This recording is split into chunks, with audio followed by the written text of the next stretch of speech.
বিচার বিচার বিচার চাই, চাঁদা বাজার বিচার চাই, বিচার বিচার বিচার চাই, প্রতিটা বাচ্চার গার্জিয়ান আমাকে জানাচ্ছে যে এই বিষয় বাচ্চা লোককে মারে ও রক্তাক্ত করে ফেলাইছে পিকনিক খাওয়ার জন্য। তারপরে আমি শুনে জাস্টিফাই করলাম যে ওইখানে আমার ছেলে জড়িত আছে কিনা। পরে আমি সবার কাছে শুনতেছি যে আমার ছেলে বলতেছে ইপি মেম্বার লিটন মেম্বারকে বলতেছে যে ভাইয়া মায়ের একটা ধারণ আছে, এইটা কোন ধরনের মায়ের, এই কথা বলাতে আমার ছেলেকেও মার দিছে। আমি প্রতিটা ছেলের গায়ে মার দেখে আমি সহ্য করতে পারিনি। আমি তো একটা মা, আর ওই ছেলেগুলো আমার এলাকার বাইরে না, ছেলেগুলো অপরাধ করছে। আমি বললাম যে ভালো কথা, অপরাধ করছে, ছেলেগুলার গার্জিয়ান আছে, গার্জিয়ানকে ডাকাও, ওরা কি চোর এইভাবে মার দিছে।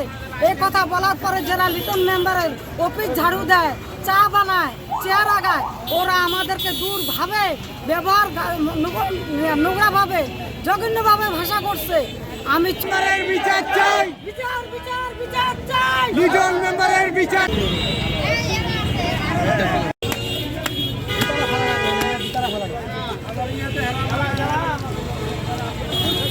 ওখানে বক্সবাজার ছিলাম, তো আমাদের একটা ভুল ছিল, ওখানে আমরা ভুল করার পরে মাইক দেওয়া হয়েছিল আমাদেরকে, ওখানে নিয়ে যায়। এই নিয়ে অনেক কাহিনী আর কি। তো আমাদেরকে মারার পরে পিকনিক সব ফাটাই ফেলছে, মারে মেম্বার।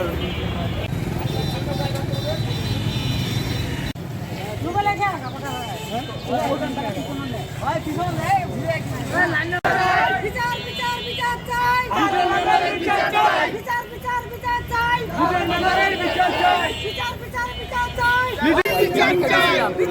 মেম্বার এসে বাধা দেয়, তার কাছে পারমিশন নিয়ে নেই কেন?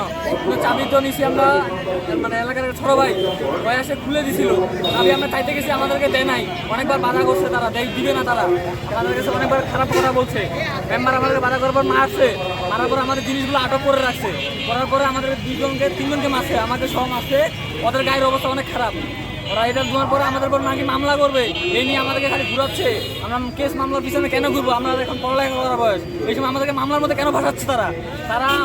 এরপরে গেছে আমাদের এক বড় ভাই, তাই সে কিন্তু আমাদের এই বিষয় কিন্তু জানে না, জানার পরও না জানার তো সে গেছে ওখানে, যাওয়ার পর তাকে উড়া মারা পিড়েছে বিনা কারণে, কোনো কিছু না শুনে হাত ভাঙিয়ে দেওয়া হয়েছে। এই যে ভাইয়ের এরা কেন করবে? তারা এগুলো কেন করবে? আমরা কি মানুষ না?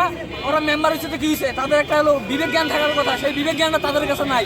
তারা ভাবে যে আমাদের ক্ষমতায় আছি, আমরা ক্ষমতা থাকে ঠিকই করতেছি, এটা পরের বিষয় দেখা যাবে, কিন্তু পরে যে আমরা কাটাকে উঠাইতে পারি সেটা তারা জানে না। এই সাধারণ পাবলিকের হাতে যদি তাদেরকে তুলে দেওয়া হয়, তাদের একটা খুলি থাকবে না, তার মাথার খুলি বন্ধ আমরা উড়াইতে পারি, তার এটা মাথায় নাই। তারা এটা যখন ক্ষমতা প্রয়োগ করতেছে, ক্ষমতা যখন চলে যাবে তখন আমরা দেখাবো।